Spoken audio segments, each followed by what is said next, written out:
ನಾವು exam last ಡೇಸಲ್ಲಿದ್ದೀವಿ. Tension ಜಾಸ್ತಿ ಇರುತ್ತೆ, ಭಯನೂ ಜಾಸ್ತಿ ಇರುತ್ತೆ. ಟೆನ್ಷನು ಭಯ ತಗೊಂಡಿರ ಯಾವ ಥರ ವರ್ಕ್ ಮಾಡಬೇಕು, ಯಾವ ಥರ ಟೈಮ್ ಪಿಕಪ್ ಮಾಡಬೇಕು ಅನ್ನೋದು ಡೌಟ್ ಇದೆ. Saint Joseph convent girls PU ಕಾಲೇಜಿಂದ ಮಾತನಾಡುತ್ತಿದ್ದೇನೆ. ಸೊ ನನಗೆ ರಿಯಾಕ್ಷನ್ಸ್ ಗ್ಯಾಪ್ನ ಇಟ್ಕೊಳೋದಕ್ಕೆ ತುಂಬ ಕಷ್ಟ ಆಗ್ತಿದೆ. ಸೊ ನನಗೆ ಆ ಡೌಟ್ನ ಕ್ಲಿಯರ್ ಮಾಡಬೇಕು ಮತ್ತು ಎಲ್ಲ ರಿಯಾಕ್ಷನ್ಸ್ನ ಗ್ಯಾಪ್ನ ಇಟ್ಕೊಳೋದಕ್ಕೆ ತುಂಬ ಕಷ್ಟ ಆಗ್ತಾಯಿದೆ. ಈಗ ಮ್ಯಾಥ್ಸ್ ನಾವೀಗ ಎಕ್ಸಾಮ್ ಹಾಲಲ್ಲಿ ಹೋಗ್ತೀವಿ. ಎಕ್ಸಾಮ್ ಹಾಲಲ್ಲಿ ಹೋದ ತಕ್ಷಣ ಈಗ ನಮಗೆ ಭಾಳ ಇದು ಹೆದರಿಕೆ ಆಗುತ್ತೆ. ಮ್ಯಾಥ್ಸ್ ಸೈನ್ಸ್ ಸಬ್ಜೆಕ್ಟ್ ಎಲ್ಲ ಭಾಳ ಟಫು. ಅವನ್ನೆಲ್ಲ ಹೆಂಗೆ ಎದುರಿಸೋದು, ನಾವು ಹೆಂಗೆ ಇದು ಮಾಡೋದಂತ ಡೌಟ್. ಓದಿರ್ತೀವಿ, ಎಲ್ಲ ಮಾಡಿರ್ತೀವಿ, ಎಲ್ಲ ಓದಿರ್ತೀವಿ, ಆದರೆ ಅಲ್ಲಿ ಎಕ್ಸಾಮ್ ಹಾಲಿಗೆ ಹೋದ ತಕ್ಷಣ ಭಯ. ಮ್ಯಾಥ್ಸ್ ಸೈನ್ಸ್ ಇದ್ದಾಗ ಆ ಥರ ಟಫ್ ಸಬ್ಜೆಕ್ಟ್ ಇದ್ದರೆ ಭಯ. ಸರ್, ಪರೀಕ್ಷಾ ಭಯದಿಂದ ಹೊರಬರೋದು ಹೇಗೆ ಪ್ರಶ್ನೆಯ ಸಾರಾಂಶ ಇದೆ. ನಾನೆಲ್ಲ ಕರ್ನಾಟಕ ಸ್ಟೂಡೆಂಟ್ಸ್ಗೆ ಒಂದು ಹೇಳಕ್ಕೆ ಇಷ್ಟಪಡ್ತೀನಿ. Fear, FEAR, forget everything and run or face everything and rise ಅಂತ. ನೀವೇನು ಮಾಡ್ತಿದ್ದೀರಾ, ಕಷ್ಟಪಟ್ಟು ಓದ್ತಿದ್ದೀರಾ, ಆದರೂ ನಿಮ್ಮ ನೆಗೆಟಿವ್ಸ್ ಮೇಲೆ ಕಾನ್ಸಂಟ್ರೇಟ್ ಮಾಡ್ತಿದ್ದೀರಾ. ನಿಮ್ಗೆ ಸೂಪರ್ ಸ್ಟಾರ್ ರಜನಿಕಾಂತ್ ಗೊತ್ತಲ್ವಾ? ನಾನು ರಜನಿಕಾಂತ್ ಅವ್ರ ಫ್ಯಾನು. ರಜನಿಕಾಂತ್ ಅವ್ರಿಗೆ ಬಾಲ್ಡೆಡ್ ಇದೆ ಅಂತ ನಮಗೂ ಗೊತ್ತು, ನಿಮಗೂ ಗೊತ್ತಲ್ಲ? ಎಸ್. ರಜನಿಕಾಂತ್ ಅವ್ರಿಗೆ ವಯಸ್ಸಾಗಿದೆ ಅಂತ ನನಗೂ ಗೊತ್ತು, ನಿಮಗೂ ಗೊತ್ತು.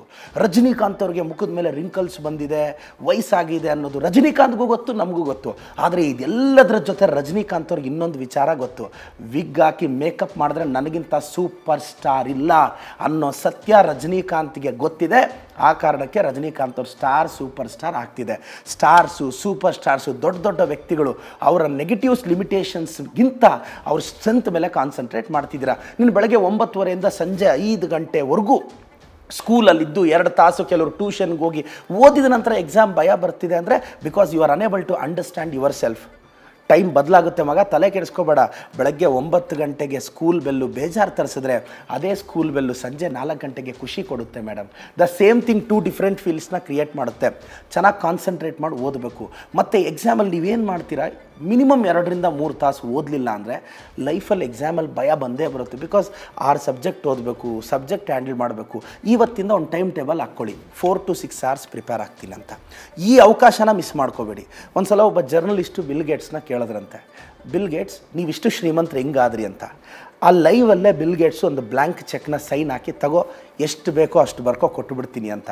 ಆ ರಿಪೋರ್ಟ್ರ್ ಭಯ ಬಿದ್ದು, ಅಯ್ಯೋ ಬೇಡ ನನಗೆ ತೊಗೊಳ್ಳಿ ಸರ್, ಏನು ಸರ್ ನೀವು ಅಂತ ವಾಪಸ್ ಕೊಟ್ರಂತೆ. ಆಗ ಬಿಲ್ ಗೇಟ್ಸ್ ಹೇಳಿದ್ರಂತೆ, ಕೋಟ್ಯಾಂತರ ಜನ ನೋಡೋವಾಗ ನಾನು ಬ್ಲ್ಯಾಂಕ್ ಚೆಕ್ಕು ನಿಮಗೆ ಕೊಟ್ಟು ಬರ್ಕೊಳ್ಳಿ ಅಂದೆ, ಆದರೆ ನೀವು ರಿಜೆಕ್ಟ್ ಮಾಡಿದ್ರಿ. ನೋಡಿ, ಒಂದು ಅವಕಾಶನ ನೀವು ಕಳ್ಕೊಂಡ್ರಿ. ಇದರರ್ಥ ಲೈಫಲ್ಲಿ ಎಲ್ರಿಗೂ ಅವಕಾಶಗಳು ಬರುತ್ತೆ, ನನ್ನಂಥವ್ನು ಬಳಸ್ಕೊಂಡು ಅದಕ್ಕೆ ಒಬ್ಬ ಬಿಲ್ ಗೇಟ್ಸ್ ಆದ ಅಂತ. ಬಿಲ್ ಗೇಟ್ಸ್ ಇನ್ನೊಂದು ಮಾತು ಹೇಳ್ತಾನೆ, ನಾನು ಹೈಸ್ಕೂಲಲ್ಲಿ ಓದುವಾಗ ಒಂದೊಂದು ಸಬ್ಜೆಕ್ಟಲ್ಲಿ ಫೇಲ್ ಆಗ್ತಿದ್ದೆ, ನನ್ನ ಫ್ರೆಂಡ್ ಎಲ್ಲದರಲ್ಲೂ ಪಾಸ್ ಆಗ್ತಿದ್ದ ನನ್ನ ಫ್ರೆಂಡ್ ಇವತ್ತು ಮೈಕ್ರೋಸಾಫ್ಟ್ ಕಂಪ್ನಿಯಲ್ಲಿ ಇಂಜಿನಿಯರು, ಒಂದೊಂದರಲ್ಲಿ ಫೇಲ್ ಆಗ್ತಿದ್ದ ನಾನು ಆ ಕಂಪ್ನಿಗೆ ಓನರು ಅಂತ. ಯಾಕೆ ಇದು ಹೇಳ್ತಿದ್ದೀನಿ ಅಂದರೆ, ಓಕೆ ಇದುವರೆಗೂ 1-2 ಸಬ್ಜೆಕ್ಟ್ ಸ್ವಲ್ಪ ತುಂಬ ಬ್ಯಾಕ್ಲಾಗ್ ಇರ್ತೀರ. ಈಗಲೂ ಇನ್ನೊಂದು ಎಷ್ಟು ದಿನ ಐತೆ ಪ್ಲ್ಯಾನ್ ಮಾಡಿ, ಮೊಬೈಲ್ ಪಕ್ಕಕ್ಕಿಡಿ, ಸೋಷಲ್ ಮೀಡಿಯಾದಿಂದ ಆಚೆ ಬನ್ನಿ. ಅಪ್ಪ ಅಮ್ಮ ಬೈದರೆ ತಲೆ ಕೆಡಿಸ್ಕೊಬೇಡಿ. ನಾನು ತಂದೆ ತಾಯಿಗೆ ಹೇಳ್ತೀನಿ, ನಿಮ್ಮ ಮಕ್ಕಳನ್ನ ಈ ಟೈಮಲ್ಲಿ ಬೈಯಕ್ಕೆ ಹೋಗ್ಬಿಡಿ. ಇನ್ನು ಕೆಲವರು ಪೇರೆಂಟ್ಸ್ ಇರ್ತಾರೆ, ಮಗನ್ನ ಬೈದರೆ ಉದ್ಧಾರ ಆಗ್ಬಿಡ್ತಾನೆ, ಹಂಗೆ ಹ್ಯಾಂಡಲ್ ಮಾಡಲ್ಲ ಅವರು, ಡಿಪ್ರೆಸ್ ಆಗ್ತಾರೆ, ಬೇಜಾರಾಗ್ತಾರೆ, ಒಂಟಿತನಕ್ಕೆ ಒಳಪಡ್ತಾರೆ, ಲೋನ್ಲಿಯಾಗಿ ಫೀಲ್ ಆಗ್ತಾರೆ. ನಾನು ಹೇಳೋದು, ದಿನಕ್ಕೆ ಕೂತ್ಕೊಳ್ಳಿ, TVಯಿಂದ ಎಲ್ಲದರಿಂದ ಆಚೆ ಬಂದು ದಿನಕ್ಕೆ ಒಂದು 4 ರಿಂದ 6 ತಾಸು ಪ್ರಿಪೇರ್ ಆಗಿ. ಎಕ್ಸಾಮ್ ದಿನ ಹೆಂಗೆ ಓದಬೇಕು ಗೊತ್ತಾ, ರಾತ್ರಿ 10:30 11 ಆಗುತ್ತೆ, 11:30 ಆಗುತ್ತೆ, ನಿದ್ದೆ ಬರಲ್ಲ. ಭಾಳಷ್ಟು ಜನಕ್ಕೆ ನಿದ್ದೆ ಹೋಗಲ್ಲ ಮೇಡಮ್. ಏನು ಓದಿದ್ರು ತಲೆಗೆ ಹೋಗ್ತಿಲ್ಲ ಅಂತ ಭಯ ಬಿದ್ದು ನಿದ್ದೆ ಹೋಗ್ತಾರೆ. ನಿಮಗೆ ರಾತ್ರಿ ಓದೋವಾಗ ಯಾಕೆ ನಿದ್ದೆ ಬರುತ್ತೆ ಗೊತ್ತಾ? ನಿದ್ದೆ ಬರುತ್ತೆ ಅಂತಲ್ಲ ನೀವು ನಿದ್ದೆ ಹೋಗೋದು, ಎಷ್ಟು ಓದಿದ್ರು ಅರ್ಥ ಆಗ್ತಿಲ್ಲ ಅಂತ, ಇಲ್ಲ ಎಷ್ಟು ಅರ್ಥ ಆಗಂಗೆ ನೀನು ಓದ್ತಿಲ್ಲ ಅಂತ ನಿದ್ದೆ ಹೋಗ್ತೀಯ. ಒಂದು 12 ಗಂಟೆ, 1 ಗಂಟೆ, 2 ಗಂಟೆವರೆಗೂ ಓದಬೇಕು ಮಗ. ಇನ್ನೊಂದು 2 ಅವರ್ ಓದ್ಬಿಟ್ರೆ ಬೆಳಗ್ಗೆ 5 ಗಂಟೆಗೆ ಅಮ್ಮ ಒಂದಷ್ಟು ಕಾಫಿ ಮಾಡಿಕೊಡ್ತಾರೆ.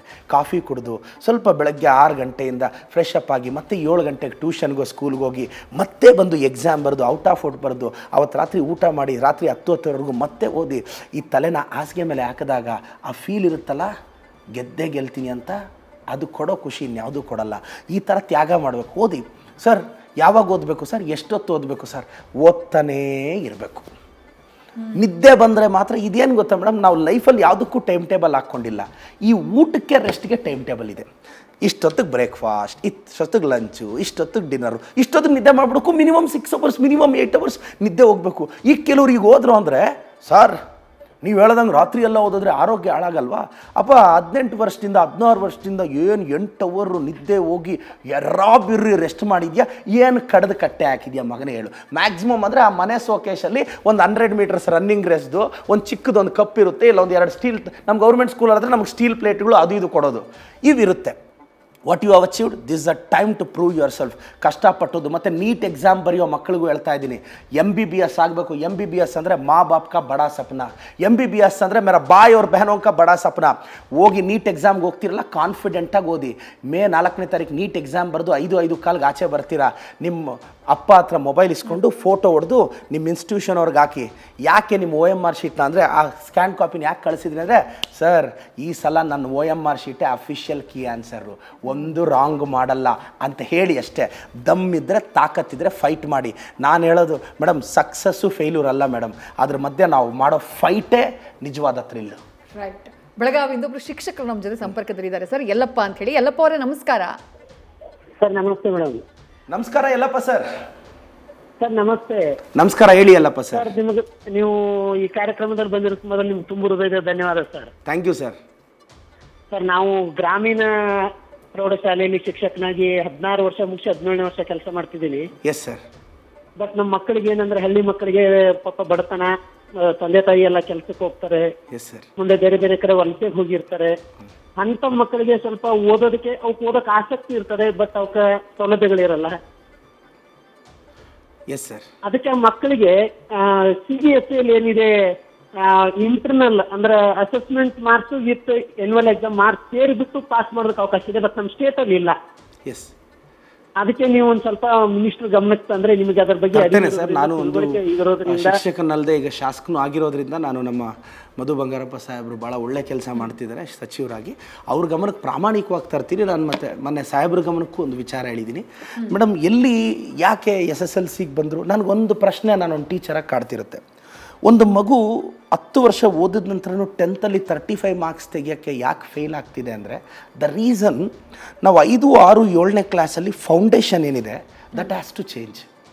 ನಾನು ಗಮನಿಸಿದ್ದೇನು ಅಂದರೆ ಮೇಡಮ್, ಮೆಡಿಕಲ್ ಪ್ರಿಪರೇಷನ್ಗೆ ಎಷ್ಟೋ ಜನ ಮಕ್ಕಳು ಬರ್ತಾರೆ, ಇವತ್ತಿಗೂ ಕರೆಕ್ಟಾಗಿ ನ್ಯೂಟನ್ಸ್ 3rd ಲಾ ಹೇಳಿ ಅಂದರೆ ಎಲ್ಲರೂ ಸಿಂಪಲಾಗಿ ಹೇಳ್ಬಿಡ್ತಾರೆ, action and reaction are equal and opposite. First law ಕೇಳಿ ಯಾರು ಹೇಳಲ್ಲ, ಸೆಕೆಂಡ್ ಲಾ ಕೇಳಿ ಯಾರು ಹೇಳಲ್ಲ. ಆದರೆ 7th, 8th, 9th, 10th physics ಓದ್ಕೊಂಡು ಬಂದಿರ್ತಾರೆ. ಎಲ್ಲಿ ಪ್ರಾಬ್ಲಮ್ ಆಗ್ತಿದೆ, ಅವರು ಅದನ್ನು ಲೈಫ್ ಪರ್ಸ್ಪೆಕ್ಟಿವಲ್ಲಿ ಓದ್ತಿಲ್ಲ.